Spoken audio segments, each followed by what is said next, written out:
I Dissent. Ruth Bader Ginsburg Makes Her Mark by Debbie Levy and illustrated by Elizabeth Baddeley. My name is Jackie Capps, and welcome to my unit of study, Snapshot Share. I Dissent is a nonfiction biography about Supreme Court Justice Ruth Bader Ginsburg. I chose this book because I believe it is relatable and inspirational to fourth graders. The book chronicles how Ruth overcame poor handwriting in grade school, adversity in law school, and how she became a United States Supreme Court Justice. I especially like how the book shares a bit about Justice Ginsburg's relationship with the late Justice Antonin Scalia. The two disagreed on nearly everything, but they shared a wonderful friendship and respect for one another. Their mutual affection is beautifully exemplified in this biography. Finally, I love the social studies element. Fourth graders can read this book and walk away with a better understanding of our justice system. They will hear about Justice Ginsburg in the news and know what it means when they hear about a dissent. They may even try to go read it. This two-lesson unit was inspired by two texts, Craft Moves by Stacy Shupitz and Patterns of Power by Jeff Anderson. The first lesson is inspired by Craft Moves, and the standard that the lesson is centralized around is use precise language and domain-specific vocabulary to inform about or explain the topic. The composition-related skill is convey ideas and information clearly, and the craft move is precise words. The second lesson is inspired by Patterns of Power, and the content standard this lesson is centralized around is choose punctuation for effect. The writing traits for these lessons is conventions and word choice. Now let's take a tour of the lesson plans. The lesson plans and all of the resources that I need to teach them I've organized in a Google Slides presentation. On the main slide, there's links to Lesson 1, Lesson 2, and some teacher resources. Let's take a look at Lesson 1 first. The central focus for these lessons is composition. The related skill is to convey ideas and information clearly, and students will examine a mentor text and use content-specific vocabulary, precise words, and punctuation modeled within the mentor text. The objective for Lesson 1 is that by the end of the lesson, students will be able to compose one paragraph using at least 3 content-specific vocabulary words modeled in the mentor text. Lesson 1 starts when students get a 3x5 note card, and they're asked to write the word dissent on one side. Then, as a group or in small groups or even independently, students can listen to this dramatic reading of I Dissent. While they're listening, they'll be asked to listen for words that they think have the same meaning of the word dissent. Throughout I Dissent, the author uses many synonyms for the word dissent in order to give the reader a complete understanding of the title vocabulary. After students have a chance to listen to the book and record their ideas, we can have a group discussion and record any responses on this slide. After that, the teacher will give an example of what's expected in the assessment. In the assessment, the students are expected to write one paragraph using at least 3 different words, 3 different content vocabulary words, basically the synonyms of dissent. There's a link to the assessment, and the assessment is in a Google form. And I have 2 assessments built into this Google form. There's an assessment for the blue group and an assessment for the red group. So when the students open up the link and go to the Google form, they can select which group they're in, and that will take them to the appropriate test. And the blue group is a more scaffolded test, and the red group is a more challenging test. So I'll open up both of those to show. In the red group, for Lesson 1, they're given the vocabulary and then asked to use at least 3 content-specific vocabulary words in a paragraph about Justice Ginsburg's life. And then once they submit their answer, they can view their score, which they won't actually view their score because it will have to be graded. But built into the feedback is the closing for the lesson, and it is just a YouTube video and some mini biography YouTube video about Justice Ginsburg.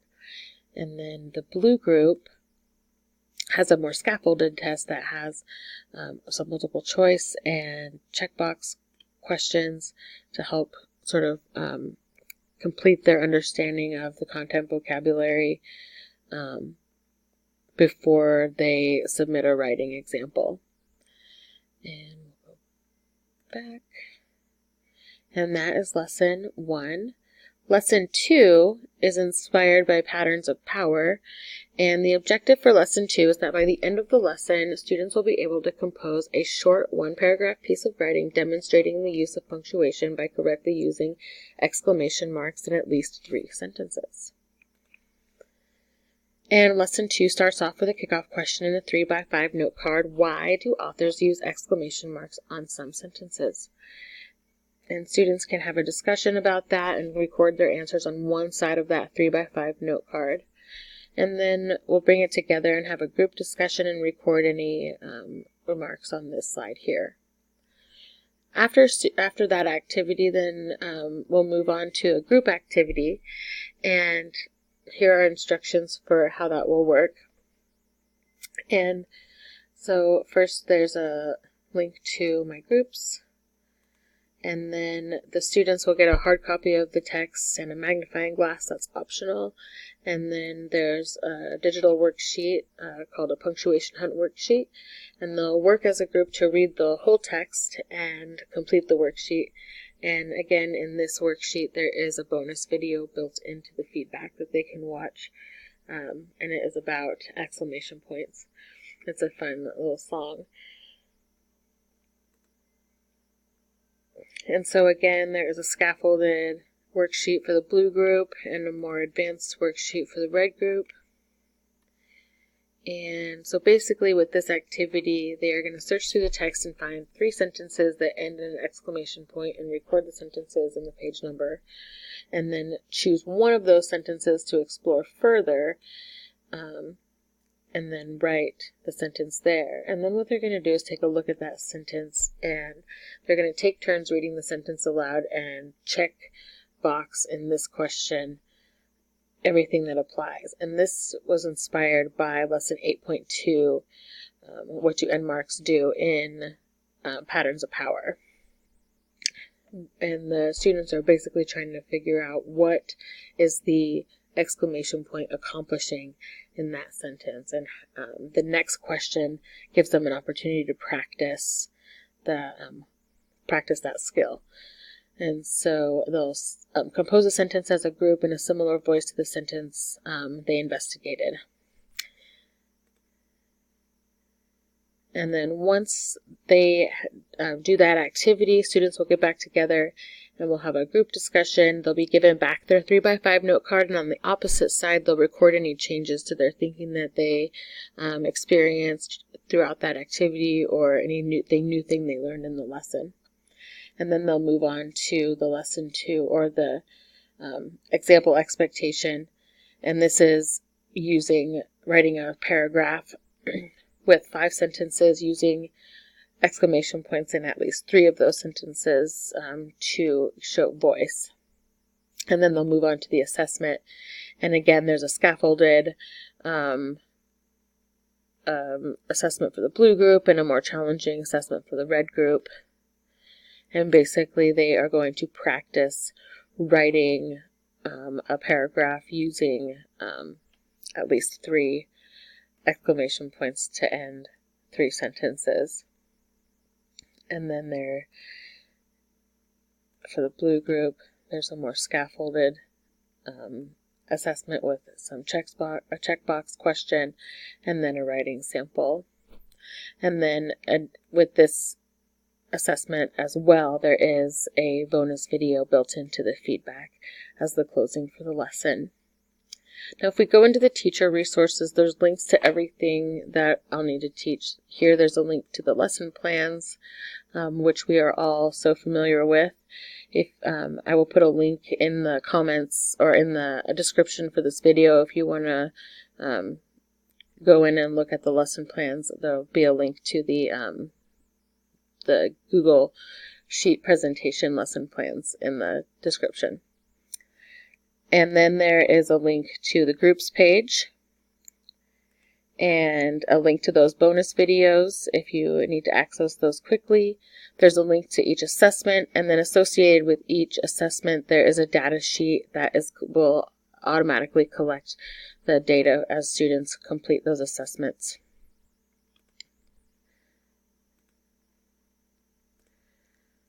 So even though I've got my lessons organized and they're finished, I feel like I still have some questions about writing assessment. And the first question is, how do you focus on one writing skill without ignoring all the other skills? What are some ways to explain the difference between modeling and copying? And if we're using picture books as mentor text, how much time, if any, should we spend on letting students illustrate pictures to go along with their writing, or even finish a product that looks like a picture book? Thank you for watching, and I hope you enjoyed my unit of study Snapshot Share focused around I Dissent, Ruth Bader Ginsburg Makes Her Mark.